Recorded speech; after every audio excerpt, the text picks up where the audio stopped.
Hey, everybody. Welcome to Odd and Untold, the podcast, Oddcast, where we talk about all things strange and spooky. And this is spooky season, so we're going to be talking more ghost stories tonight. I'm going to do sort of a volume two here. I had done an episode a while back about ghosts of Gettysburg, and I did not get to everything. There's just so many stories from Gettysburg and I didn't get to them all. So I'm doing a volume two. And in doing my research, I'm probably going to have to do a volume three. There's just so much to get to, so many cool stories. But I wanted to go over a few more today, and I'll get to that in a little bit. Before I get started, I just want to thank a few people, mainly you guys, for listening. Everybody who listens or watches, couldn't do this without you. We're up to 481 subscribers now on YouTube and 15,000 listens or downloads on Apple Podcasts. So thank you, everybody, for listening. Anybody who's been with us from very early on and continues to be with us, I truly appreciate it. Thank you so much for sticking with me and our little podcast here. Anybody new? I know we've been getting a lot of new listeners and viewers, so thank you guys for sticking around. This is episode 70, so if you're enjoying this, there's like 69 other episodes that you can binge and watch, and varying quality, because when I first started, I don't feel like I was doing a very good job, but I feel like I'm doing a little bit better now. But there's also a lot of bonuses on YouTube, so if you want to head over there, there's like little videos like Adirondacks and some news type videos that I've done, and just, more fun stuff. Very short. They're not full episodes, but just little bonus content over on the YouTube channel if you guys want to check that out. So just wanted to give some shout outs to some people who comment frequently. So Fly Spec Cafe, love hearing from you. You're always on top of things, and you always have awesome comments and contributions to the discussion. Ooh, Sparkly, Gloria Swanson. You guys seem to really like John, so I try to have him on as much as I can get him on. But again, thank you guys for your continued support. We have some new fans that I just wanted to give a shout out to who've been commenting a bit. So J Cryptid Trooper 5302, Jason. How can I not like another guy named Jason? So Jason, thank you for being a new viewer and enjoying the show. True Blood 34, thank you for being a new viewer, listener. You've been leaving some comments, so I really enjoy the comments. If you guys, even if you just say hi, Jason, hi, Jay, hi, Odd and Untold, hi, guys. We love hearing from you, love interacting with you. I try to respond to every comment that I can. Sometimes YouTube won't show me the comments. Like I can see somebody commented, but I can't see it. So if I don't respond to you, that's probably what's going on. I probably just can't see it. It's a weird YouTube dashboard thing, and like other people can see the comment and I can't for whatever reason, even if I log out. Just a weird YouTube glitch. So thank you all for listening. Thanks to my co-hosts, Josh, Scott, John, Christy, probably one of my biggest fans now since the beginning. Christy, I do appreciate your support. We've become good friends in the past year. We've known each other like 17 years now, just from the ghost hunting world. And just in the past year, we've become very close friends. And Christy, I appreciate you being a fan of the show, and maybe you'll be on the show soon. Hint, hint. So yeah, just wanted to thank everybody, my family, for their support. My son Jake, who is kind of producing this show. I mean, a lot of the graphic stuff you see, that's all him. That's all his ideas. So he's kind of like de facto producer here. He's 16, but he's the one giving me all the ideas and all the opinions on the thumbnails for YouTube and just images to use in the episode and how to run things. So he's been giving me a lot of good feedback and just trying to keep, hip with the kids today with their hula hoops and fax machines and rock music. So thank you all for listening. And yeah, if you're watching on YouTube, give us a like. A subscribe will really help, and it'll help you just know when new episodes come out, and it just kind of helps bolster the channel and the algorithms and all that. So please give us a subscribe. If you're listening on audio like Apple Podcasts or Spotify, please leave us a review. You don't have to write anything out. You can just leave however many stars you think we deserve. I'd appreciate that, because that, again, helps us out, helps us in the rankings, and helps the algorithms. So with that being said, let's move on to the show. So this week, like I said, I'm doing Gettysburg again. Me and my dad and my uncle Neil and my son Jake, we pretty much go to Gettysburg twice a year. And once is usually in October and once is usually in April. It's just better weather. It's nice and cool. It's not too hot, not too cold. And of course, like going to an allegedly haunted place in October is pretty cool. Even though we don't go down there for that, we go for the history. But we usually go in October. We couldn't go this year due to some family issues going on, so we had to postpone. But I figured, let me talk about Gettysburg because that's kind of the next best thing. And my dad and I are always talking about Gettysburg. So, Dad, this one's for you. So we'll talk about Gettysburg this week, even though we can't be there. We were supposed to have gotten back. I'm recording this on Friday, October 20th. We would have come back yesterday. So we would have been gone for like 4 nights, 5 days. So very sad that we couldn't go, but what can you do? Life happens sometimes. We couldn't make it, but we will go as soon as we can. So this week, I do want to talk about some more Gettysburg stuff. So just as a reminder and a disclaimer, I might not get to everything that you want to see. You might say, where's the Jenny Wade house and where's Devil's Den? Those are all in episode 1, which I will link to in the description below. Not episode 1, but the first version of my Gettysburg Ghost episode. I forget which episode it is off the top of my head, but I will link to it below so you guys can find that. So this is kind of volume 2. I'm going to talk about some stuff in here, and I'm not going to get to everything. So there might be something that you want to hear about that is not in my first version of this or not in this episode. So, but like I said, I'll probably do a 3rd installment. So if I haven't covered what you like, it'll be in a future installment, but I hope you like what's in today's installment. We're going to go over probably some lesser known places, but places that I really did want to point out. So let's get to it. Okay, so the first place I want to talk about is a place called the Cashtown Inn, and this is actually outside of Gettysburg. It's close to Gettysburg, but it's in a little town that's now called Ortona, but back then it was called Cashtown, and I'm going to tell you why it was called Cashtown. So built in 1797, the Cashtown Inn's first innkeeper was a gentleman by the name of Peter Mark. By 1815, Mark had acquired his tavern license and soon began offering room and board out of his quaint little inn. Mark had a stiff policy of only accepting cash from his patrons, and thus his inn soon became known as Cashtown. So popular was this name among locals and tourists that the town in which it was resided would promptly follow suit. So back then, a lot of barter would take place. Let me stay here and I'll give you 2 chickens, or I'll give you a dozen eggs. And so there was a lot of bartering. And this guy, Mark, he did not want your chickens. Your chickens are no good here. So he only wanted cash. So it became known as Cashtown. And it's a cute little inn. There's a picture of it here. I'll try to overlay some pictures, some better, larger pictures so you guys can see the inn. But it's, it was there kind of like, almost 70 years before the Battle of Gettysburg. So been there a long time. And very historic, and I will get into why.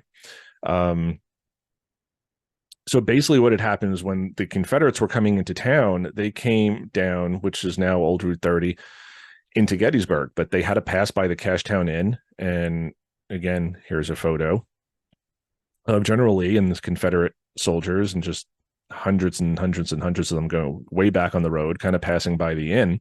So during the Gettysburg campaign in the summer of 1863, Confederate troops began marching the streets of Cashtown and the surrounding areas. Cashtown Inn's new innkeeper, Jacob Mickley, witnessed the incoming military unit, saying, "The entire force under Lee passed within 20 feet of my barroom." Filling the roadways were the Confederate soldiers of Lieutenant General A.P. Hill, flying their red banners and armed with swords and bayonets. Soon, Mickley found himself in the inn crawling with Southern forces. This marked the second time in less than a year that Cashtown would be invaded by rebels. Just a few months prior, in 1862, the Confederate cavalry had occupied Cashtown under the command of Major General James Stewart. Nearing the end of June 1863, Colonel Lee and his Confederate men had freely made their way into southern Pennsylvania. I guess that should be General Lee. Due to Union forces advancing to the north of the Potomac River, Lee advised his officers to assemble all of their troops and hold at Cashtown. Cashtown was strategically located directly in Lee's supply line to Virginia, which served to be advantageous for Confederate forces. Soon, quaint Cashtown was overrun with legions of rebels, and Mickley found himself serving many an unwanted guest. So this is from a website called CivilWarGhosts.com. A few little typos and grammatical errors here, so I'm trying to just get through those. But I will link to this article in the description just so they have credit. So again, Confederate generals like A.P. Hill, John Imboden, Henry Heth. The inn had gained a reputation for having facilities for daily bathing, comfortable beds, and a peaceful neighborhood. From here, General Hill could better plan Union attacks while taking advantage of the luxuries that Cashtown had to offer. So also helpful to the soldiers was the inn's 2 large fire-brick ovens down in its cellar. The Confederates would bake massive amounts of bread daily, providing a seemingly endless supply of food for their troops. So Cashtown sort of became a camp for the Confederates right before they attacked Gettysburg. So they used up a lot of the supplies. They took a lot of the fruit and bourbon and all sorts of supplies from here.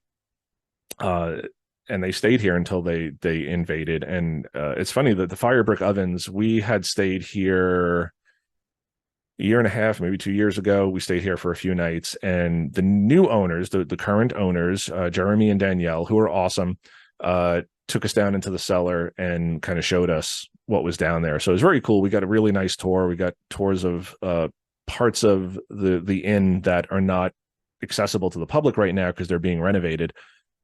So very cool place and allegedly haunted. So again, you can read a lot of this on the website. I'm not going to read everything because there's a lot of history here. But the Confederates passed this on their way into Gettysburg, and they passed it on their way out as they retreated. So it served as a hospital, it served as a camp. So very historic. Allegedly, there's soldiers buried around there, or they were buried. They've been moved. There's artillery. I know Jeremy, the owner, has found artifacts near the property. Do not go digging there, please. You're not supposed to dig anywhere in Gettysburg, on the battlefield, anywhere near anything historic, but a very cool inn. So we'll get into some of the paranormal stuff because that's what we're here for. The history is awesome, but I'm not here to give history lessons. I'm very bad at that. So in recent years, the Cashtown Inn has gained much attention from paranormal investigators and ghost hunters. So much so, it was a subject of the season 4 Ghost Hunters episode, The Fear Cage. The inn was even featured on the silver screen in the movie Gettysburg, starring Sam Elliott, who stayed at the inn during filming. He did. So very cool. And again, I don't know how old this article is. So when it says the current owner, I don't know if they're talking about Jeremy and Danielle or the people before them. The current owner of Cashtown Inn has a collection of photographs that appear to be evidence of paranormal entities at play. These pictures show strange orbs of light and frightening skeletal figures. Guests who have stayed at the inn often complain of loud banging on their doors at night, lights turning on and off without explanation, and even doors locking on their own. In what is certainly the most bizarre of all ghostly encounters, there have been some guests who claim to have returned to their rooms to find that their luggage has been packed all on its own. One couple reported hearing footsteps in their room, along with incessant knocking at their door. And I'm going to get back to this. Once the knocking stopped, footsteps walked right up to their bed and stopped at the foot of it. Suddenly, their mattress began to shake and compress as if a ghostly entity was pushing on it. Freaking out, the couple, this says they couple, the couple laid perfectly still and watched in horror as the mattress began to ripple, similar to how water is affected by a pebble thrown into it. The woman then felt something grab her shoulder, but it was not her husband. Ghostly apparitions are said to appear in greater numbers around the dates of July 1st, 2nd, and 3rd, the same dates as the Battle of Gettysburg. So when we stayed here, Jeremy was telling us some stories, and Jeremy is just a very, down-to-earth, pragmatic, salt-of-the-earth type of guy, just very, very cool guy, very knowledgeable, just really into the history of the Cashtown Inn. He's got a passion for it. He and his wife both have a passion for it. I spoke to Jeremy a lot more than Danielle, and this is before I started the podcast. I need to go back and interview him. But he was telling us a lot of stories about stuff. He didn't buy the inn to promote it as this haunted place, but he said, he spent a lot of late nights there before opening it, while they were kind of renovating the rooms and getting the place in shape for what they wanted. They have like a little general store there. And I know on October 25th of this year, they're opening the main restaurant and like tavern. So you can go there and eat, have dinner and have a drink. So very cool. But when we were there, they had some of the rooms open, but they were still doing some renovations. They didn't have the restaurant or tavern open yet. But he said, a lot of nights he'd be there and he'd see stuff out of the corner of his eye, or he'd hear footsteps, and he knew he was like the only person in the building. So really cool to hear his stories. And I'm not going to retell them too much because, like I said, they're not my stories to tell. And I don't remember all the details, but I know he said he was seeing stuff, and he wouldn't quite say it was a ghost. He wouldn't quite say the place is haunted, but he just said stuff happens here. You do hear things, you do feel things, you do see things. So I thought that was really interesting. And again, it's on the outskirts of town, and it's kind of isolated. It's just kind of like on its own little piece of land there. And there's other houses nearby, but it's its own little building. And he said there were times when there was nobody else in the facility with him, and he would hear things. So very interesting. I wanted to go to this point here where one couple reported hearing footsteps in their room along with incessant knocking at their door. So we stayed there for a few nights, and we heard this as well.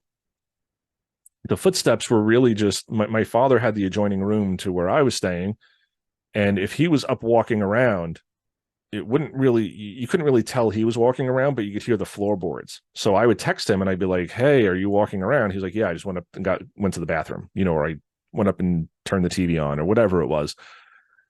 So whenever he walked around, you didn't really hear him moving in his room, but you could hear the floorboards in my room creaking. So it did almost sound like something was walking around in my room. And again, I'm not saying this explains all of the reported footsteps, but it totally sounded like footsteps, like right in my room, right at the foot of my bed. And it was just my father walking in his room. So the walls are fairly soundproof, but the floorboards are all connected. So whenever he moved, it sounded like somebody was walking in my room. So again, not saying that explains all of it, but I think it could explain some of it. It's an old building. Old buildings creak and groan and settle. The incessant knocking at their door, again, I don't know. I don't want to dismiss that outright, but we outside of our room, there was like a hallway, and there was a window, and there were robins that were, birds that were hanging out by the window and kind of pecking on the window. So it did also sound like something was knocking on our door or on the wall right outside. Again, it's an old building, so the sounds can be a little weird. But we always tried to debunk it. And, we sort of found that there were these birds just nesting out there. And I believe Jeremy even told us that the next morning. We kind of mentioned, he's like, "Oh yeah, the birds are just kind of like constantly, flying into the glass and trying to build their nest there on the sill." So again, it could be an explanation for it. The rooms all had guest books, and a lot of people would put coins. I think they even left coins in the room for you if you didn't have any. So you could just put a coin on the book and draw a circle around it. And they would say that if you left for the day and visited the battlefields and went out for lunch or whatever and came back at night, that the coin would be moved, and you can kind of see where it was because you drew a circle around it. We did that every night. Nothing ever changed. The coins never moved. And again, I'm not saying that it never happens for anybody, because it did happen for other people. Other people wrote in the book and said, we drew where the coins were, and then there was another circle like where the coin ended up, and you could tell it was, moved. And are they telling the truth? Are they lying? Who knows? But I want to believe people. I want to believe that people, if a coin moved, that's a little different than just hearing the footsteps or the birds knocking on the door. That is, interesting, but could be explained. So I'm not saying it's all explained, but some of it is explained. This other part here where she watched as the mattress began to ripple, that's interesting, and something grabbed her shoulder. And again, even the owners, who are not like ghost hunter-ish people, like these are not paranormal people. They have other businesses. I mean, these are very serious people. They're here, to run the inn for the historic aspect of it. They're not in it for the haunted part. They acknowledge it, but they're not really pushing it. So I kind of believe Jeremy and his stories, and just that he saw things and heard things. And I just thought that was very cool. So when I do get back, I would love to speak to Jeremy. And Jeremy, if you see this, please feel free to reach out to me. I'd love to interview you for the show.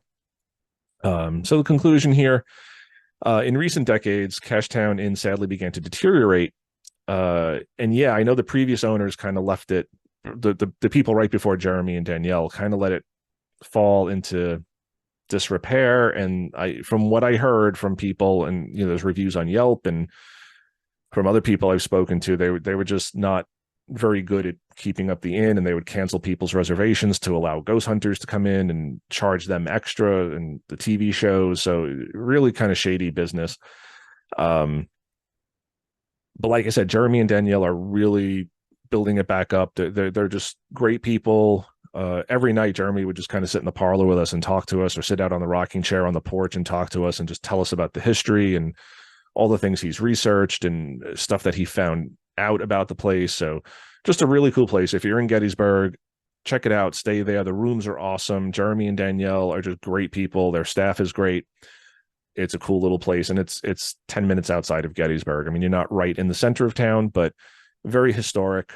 General Lee was there. All the other generals, most of the Confederates who fought in the battle passed through here on their way in and on their way out. So very cool place. I love the Cashtown Inn. So give it a shot when you're there. So let us move on. So the next place I'm going to speak about is called Triangular Field, and this is a place near Devil's Den, near the wheat field, but doesn't really get as much attention as those two places. And it should. A lot of fighting happened here, but it's kind of situated between Devil's Den and the wheat field, kind of like just off to the side and between those two places. So I think it just kind of gets overlooked, but I'm going to read to you a little bit about this. This is also from Civil War Ghosts. So Triangular Field is situated just northwest of Devil's Den in Gettysburg. Not much is to be found about this particular area of land, but hundreds of paranormal accounts have been reported coming from this field. Apparitions of Confederate sharpshooters have been sighted by the rocks down near the bottom of the field itself. Disembodied rebel yells have echoed out across the plains, and visitors report seeing impressions of bodies in the grass, crawling certain directions. Okay. Cannons and screaming are reported throughout the entire Gettysburg battlefield, but especially here at Triangular Field. The sounds of moaning and dying soldiers are still heard even today, their energies echoing on. Union soldiers have been spotted at the field's left gate entrance, and many visitors report being approached by men dressed in Civil War garb. Many visitors assume they're reenactors, but later find out that no reenactments were occurring that day. One of the strangest reports is that no matter how up-to-date or technologically advanced one's camera equipment is, it refuses to function while in Triangular Field.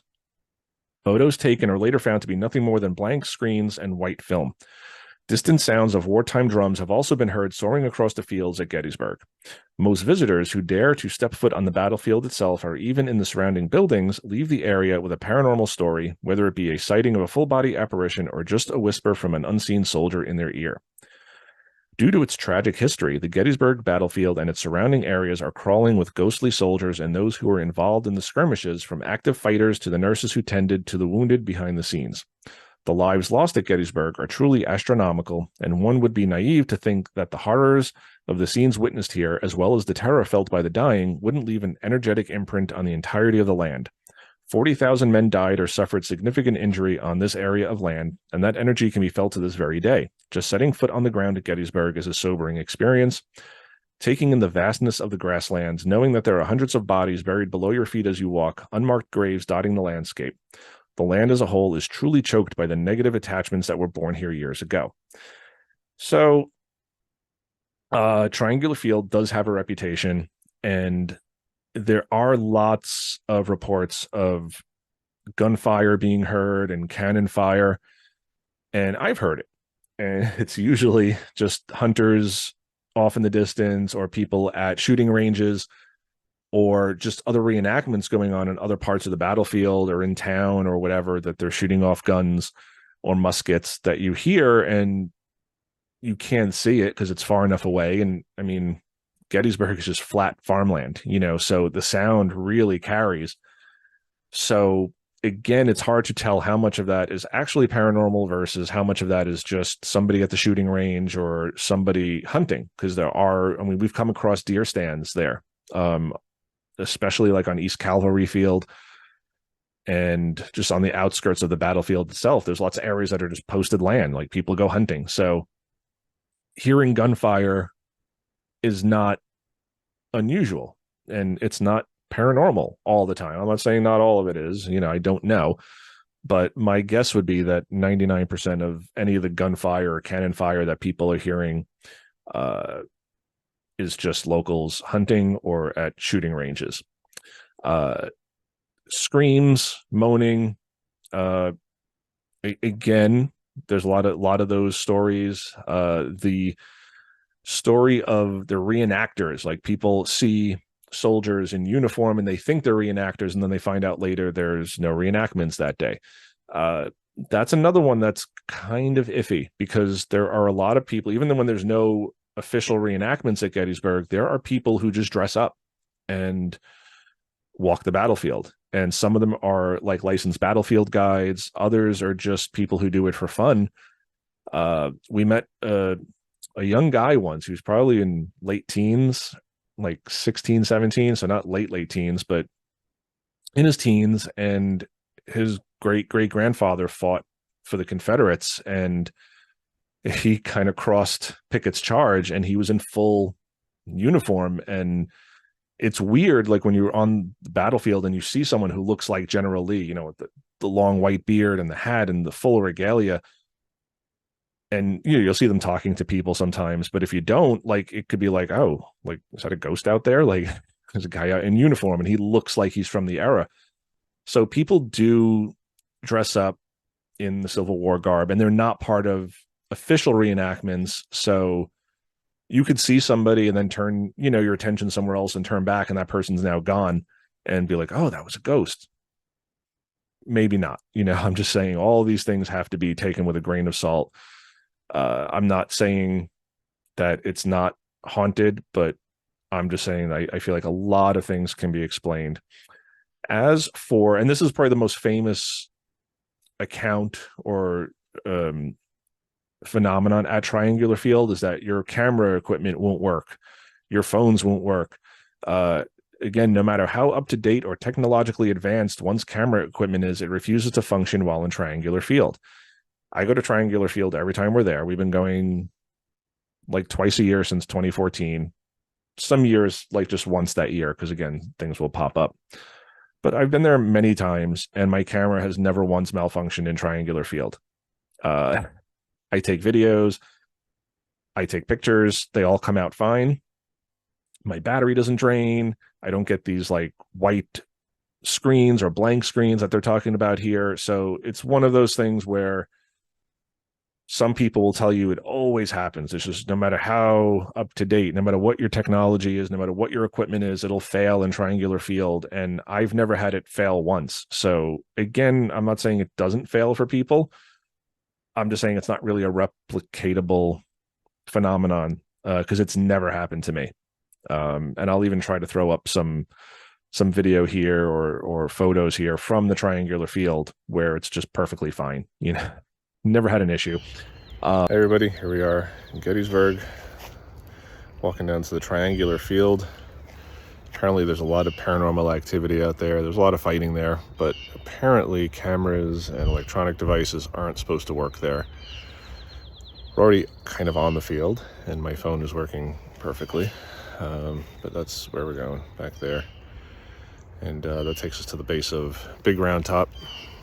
It's hot today, so we're going to be sweating. But that's the plan for right now. See you later. But again, very bloody there. I think there's a famous photo, and I'll try to put that up in here just so you guys can see it, from Devil's Den, called the Sharpshooter's Position. And there's a famous photo of a dead body there, and it looks like he got hit while he was trying to shoot up towards Little Round Top. But allegedly the body was dragged by the photographer from Triangular Field up to this position and kind of posed just, for journalistic purposes, just to kind of show the horrors of war. And it makes a really good photo, but it's completely staged. So his body was allegedly pulled from Triangular Field. But yeah, it says here, the Bermuda Triangle of Gettysburg. I've never had anything weird happen there. My phone and everyone else's phone, like my dad, he'll try his phone. My son will try his phone, like my uncle. None of us ever have any issues here. So for people to say it always happens, it doesn't always happen, because we've been there many, many times. We've tried it many, many times, just, kind of for shits and giggles, like, oh, let's see if this works, and it always does. Our batteries don't drain. Everything just works perfectly. So who knows? But that's kind of the story about Triangular Field. And again, I will link to this article so you can read this. Again, it's from Civil War Ghosts, and I will link to it in the description below. But let us move on. Okay, so the next series of places I'm going to talk about are from this website, and it is called American Hauntings, and this is by Troy Taylor, so I just want to give him credit because he wrote all this out, and I'm just reading from it because it's just a nice collated section of information. So now I'm going to talk a little bit about some of the houses on the battlefield. When Gettysburg was attacked, I mean, everybody knows Gettysburg now. It's on all the paranormal shows, and anybody who knows anything about the Civil War, I mean, that's the town that comes up. That's when, you think Civil War, you think Gettysburg. It's always mentioned. It's just the most famous. But during the Civil War, it was just another little town in Pennsylvania. It had no significance, really. There's a lot of roads that pass through it. And if you look at a map of Gettysburg, there's like the town center, and there's like 8 different roads that run through it, and they go to Chambersburg and Baltimore and Taneytown. So there's all sorts of roads that run directly through Gettysburg. So it was a supply line, but it wasn't like New York City or, Boston, a little tiny town. And the outskirts of town was all farms. And that's what the battlefield really was just these farms. Like I said, you have the wheat field, you have the triangular field, you have the round tops, which animals would graze on. So it was mostly farms, mostly flat land. And because there were farms there were barns and there were homes. And a lot of these homes are still there. So, and a lot of these homes saw the battle, troops, soldiers marched past them. They hunkered down inside of them. They used them as sharpshooting positions. Sometimes they would just set them on fire because each side would sort of take control over it, and they're just battling over this structure, and one side or the other would just say, let's just torch it because we're tired of battling over this. So some of these structures burned to the ground, never to be seen again. Very sad. But some of them still exist. So I'm going to talk about a few of these, and I've been to all of these, and they're very cool. So let me just read from this website. There are a number of once private residences scattered across the battlefield, which have reportedly played host to the spirits in the years that have passed since the battle. Most of these homes are now the property of the National Park Service, and often they serve as residences to park rangers and personnel who stay in the houses to keep them occupied and in good repair. So yeah, if you go to Gettysburg, sometimes these houses will have cars in the driveway. Most of them have like a little plaque outside that says private residence. So you can't really go into the houses. You can walk around them and kind of look at the property around them and the fields around them. You can't go into the houses. Some of that's going to change, and I'll talk about that a little bit later. But yeah, park rangers, other personnel will stay there sometimes, and it can kind of take you out of the moment because sometimes you go up to the window, you have this old farmhouse, and you walk up and you look in, and it's stainless steel appliances and a refrigerator and a stove and a microwave, and because it's got the modern conveniences, and there'll be like an air conditioner sticking out of the window. So it can kind of take you out of the moment. But at the same time, to know that these houses were there during the battle is just really cool. Like you can stand on the porch of these houses where Confederates and Union soldiers were fighting over. So let me continue. Nearly all of the nearby homes were used during the battle as makeshift field hospitals and as shelters for the wounded during the fighting.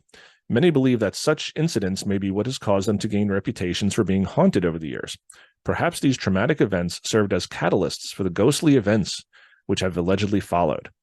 Not surprisingly, as employees of the United States government, the Rangers are usually very reluctant to discuss their supernatural encounters on the battlefield. Those who do speak usually do so off the record, which nevertheless creates a fairly impressive documentation of events beyond our understanding. One of the most famous documentarians of paranormal activity at Gettysburg is Mark Nesbitt, and he's written many, many books about ghost stories at Gettysburg, and he was a park ranger. And he says he never experienced anything during his time as a park ranger, but he got to meet a lot of people, and that's where he got the stories from. So I am very interested. I would love to speak to a real park ranger who works there and patrols the place at night and has maybe seen some weird things. But like this article says, it'd be very hard to get somebody on the record to talk about this stuff. So the first house is the George Weikert House, is one such odd location on the battlefield. The small house has had a surprising number of different occupants over the years, many of whom had stories to tell. One of the previous residents of the house spoke of a door on the second floor which refused to stay closed no matter what they did to it. One ranger even nailed the door shut with a small wire nail, and yet it refused to stay closed. Possibly connected to this, other tenants reported the sounds of footsteps pacing back and forth in the attic. They would hear the heavy tread cross the area above their heads, then cross back, as if someone up there were worried or deep in thought. Needless to say, when they would go up to the attic to check for an intruder, they would find the area to be deserted. So this is a very common story with the houses around Gettysburg. It's the footsteps, and not just footsteps, but like boot steps, like soldiers would wear boots, or the generals, heavy footsteps and pacing, again, almost like a military person contemplating their next move. So very interesting. I mean, the door opening, again, you hear that a lot too, doors opening and closing and windows opening and closing. But the footsteps is a very common story that you hear in Gettysburg, in these houses, in these buildings that are still there, that are allegedly haunted.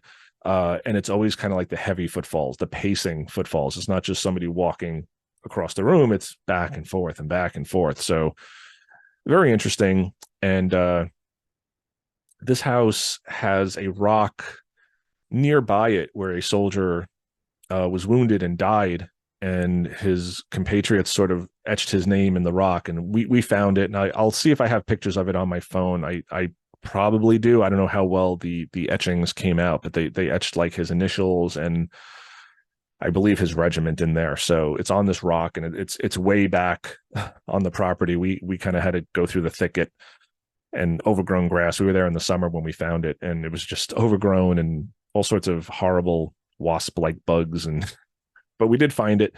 So very cool to find these things, but it just illustrates like people died here, and this is hallowed ground. It is essentially just a giant burial ground. I mean, there's bodies. They tried to relocate as many bodies as they could, but God knows how many they didn't, or just body parts they couldn't dig up. They just couldn't find. So very interesting.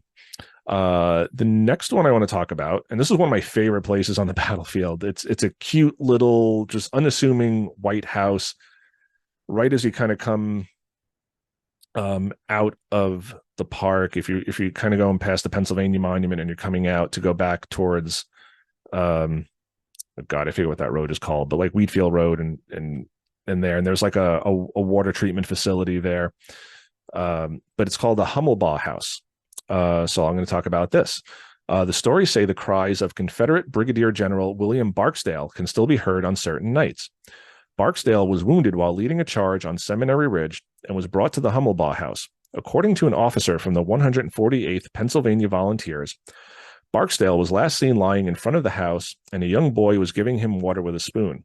The general continued to call for water as though the boy did not exist, calling over and over again. In the years since, the legends say that the sound of Barksdale's voice can still be heard. So he was probably delusional and, fading from this world and just thirsty, and, his body was in shock. But let me continue. And that is not the only story connected to the house or to Brigadier General Barksdale either. The other story is connected to the days after the battle, when Barksdale's wife journeyed to Gettysburg to have her husband's remains exhumed and returned to their home in Mississippi. She was accompanied on her trip by the general's favorite hunting dog. As the old dog was led to his master's grave, he fell down onto the ground and began to howl. No matter what Mrs. Barksdale did, she was unable to pull the animal away. All through the night, the faithful dog watched over the grave.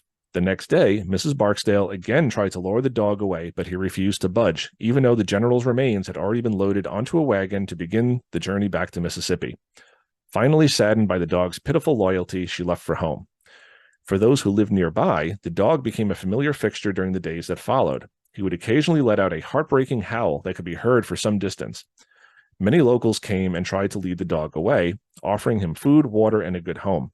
The dog refused all of their gestures and eventually died from hunger and thirst, still stretched out over his master's burial place. Within a few years, a tale began to circulate that the animal's spirit still lingered at the Hummelbaugh farm. It has been said that on the night of July 2nd, the anniversary of Barksdale's death, an unearthly howl echoes into the night as the faithful hunting dog still grieves from a place beyond this world. And I've heard this story for a long time, so I knew Barksdale died there. From what I've heard, he initially refused treatment. He in Union territory, and the Union side was trying to sort of help him, and he didn't want it. And then he eventually took the help and succumbed to his wounds and died. But they do say that you still hear his dog howling on certain nights. And again, I've heard it's only the anniversary. I've heard it can be not the anniversary. It could be just other nights people hear a dog howling. And again, it could be anybody's dog in the neighboring vicinity. But a very cool story. And just I've been to the house. And again, I'm going to try to find the photos and put them up here. There are what look like blood stains on the floor. The floor is wooden. And if you look in the windows, again, you can't go in the house normally, but you can look through the windows and you can kind of see that they are doing some modifications to the house, some restoration. But there's a section on the first floor. If you look through the window, you can see what looks like blood stains on the wooden floor. And my father was talking to someone online, in like Facebook Gettysburg groups. And he claimed, he was an elderly gentleman, but he claimed that when he was very young, his grandparents had the house. I don't know if they rented or they owned it. It was probably before the Parks Department had it. But you're probably going back to very early 1900s from what I could gather. But he was saying he was a very young boy and his grandparents lived in the house. I don't know if they owned it or rented or what the situation was.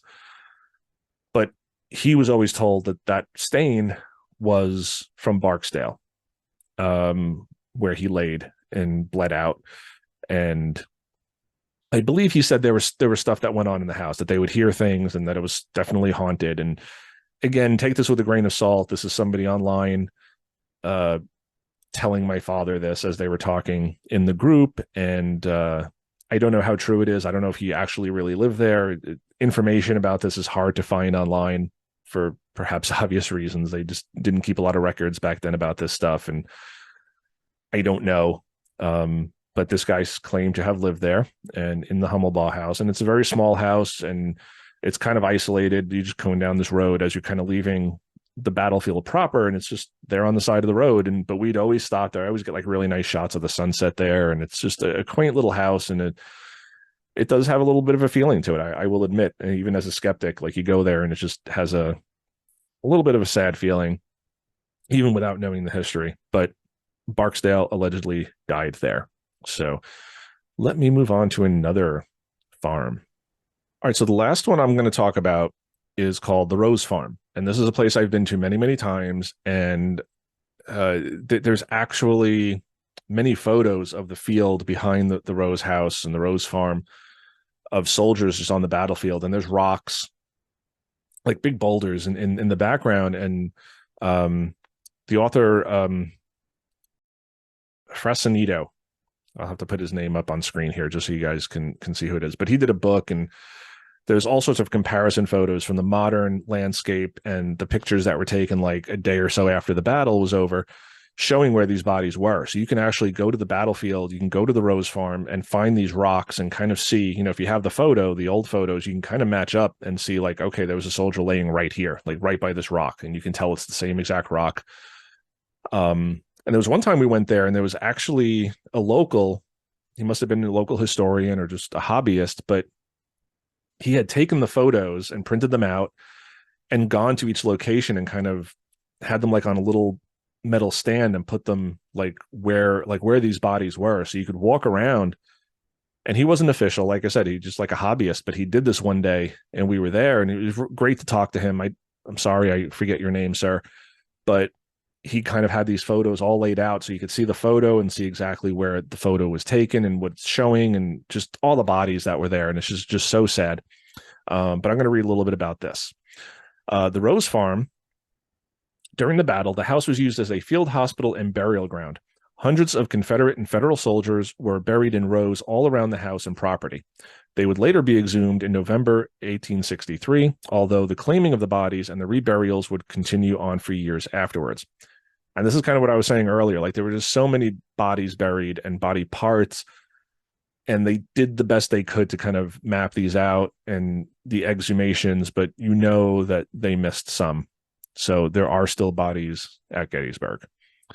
According to a local doctor named Dr. J.W.C. O'Neill, and reported by author Mark Nesbitt, who I just mentioned, one of the daughters on the Rose Farm actually went insane during the exhumations, having lived through both the battle and its aftermath. Allegedly, she was to have seen blood actually flowing from the walls of the house, perhaps a grisly reminder from the days when the house served as a bloody field hospital. I don't know about that. I know lots of people were traumatized, and after the battle, you got to remember this was summer, and the soldiers kind of came in, had their battle, people died, people were wounded, and then they moved on. They had continued the Civil War, and the townspeople were sort of left with the aftermath, and there were just tons of dead bodies, dead horses, unexploded artillery, unclaimed weapons that were still loaded. So people died even after the war just trying to retrieve this stuff, or stepping on a shell. They would have to remove the dead horses. I mean, from what I heard, it smelled terrible. The whole town smelled, and flies everywhere, because you're talking July. So the heat of summer, the middle of summer, and just thousands of dead bodies, thousands of dead horses. So I'm not surprised to hear that some of them just didn't deal well. Was the house actually haunted, though, or the strange visions simply the workings of a fevered mind? An account recorded by the Civilian Conservation Corps in the 1930s came from a man who reportedly worked at the Rose Farm just a few weeks after the battle. He was returning home one evening shortly after darkness had fallen and claimed to see a strange glowing shape appear near the graves of the slain soldiers. Could it have been a ghost? Who knows? In addition to these former private residences, spirits on the battlefield itself abound. There are numerous reports of apparitions of phantom soldiers seen marching in formation, riding horses, and still seemingly fighting the battle from various parts of the park. These ghosts haunt the fields where Pickett's charge took place, the slopes of Little Round Top, the Peach Orchard, the wheat field, and many other places. So the Peach Orchard, I think it's documented that there's still many bodies left there, and you can go there and it's still a peach orchard. I mean, you probably wouldn't want to eat the peaches coming off those trees. They're a little dry and just not really plump or delicious, but you can go there and it smells like peaches. There's peaches on the ground, like they fall out of the tree. But allegedly the peach orchard has many, many bodies there. So very sacred place. The wheat field, I'm probably going to do that in a different episode. I don't really have time to get into that tonight, and I really want to collate some information on that. But the wheat field, I believe that exchanged hands between Union and Confederate like 6 times in the course of a day. It just became very bloody. People, the soldiers ran out of ammunition, so it became like bayonets, and it was just hand to hand with bayonets and swords and whatever other handheld weapons they could use, because everybody was out of ammunition, and they were just bludgeoning each other and stabbing each other. So just a very, very bloody place. And that's why the wheat field is the place people talk about, like one of the places. It's Little Round Top and Devil's Den, and Triangular Field sort of gets left in the background because of the wheat field, but both were very bloody. And so we go to the Rose Farm a lot. Again, I'm going to try to put some photos here, because we do go to the Rose Farm a lot. The house is still there. The barn, it's kind of in shambles, and there's you can see the walls, but it has collapsed, and it looks like they're trying to restore it, but it's going very slow. I mean, it's been like that for years, where there's just the big stones on the ground, and they're numbered like with paint, and where they're supposed to go on the wall. And so it does look like that the Park Service is trying to restore the barn. The actual Rose house, and I alluded to this earlier, but that you can't go in, but they are currently renovating it, and it looks like the Park Service is going to rent it out to business people so that they can turn it like into an Airbnb. So you can actually stay in the Rose Farm while you're in town and sleep on the battlefield, sleep in a historic home, which isn't necessarily new. There are other places like the Farnsworth House and other places that have, Dobbin House, that have facilities where you can stay, overnight, but they're going to turn this, as well as a few other places on the battlefield, other homes, um, into like Airbnb. So I know that was on one of the Gettysburg groups I was in. They were trying to find people to rent these facilities to, just so that they're kept up properly. And because you're putting park rangers in there, and the park service is paying for that. They're paying the park ranger salary, and they let the park rangers stay there. But to lease these out and have somebody rent them as Airbnbs, I think is a great way to sort of bring an income in to help restore these locations and keep them pristine and not fall into disrepair.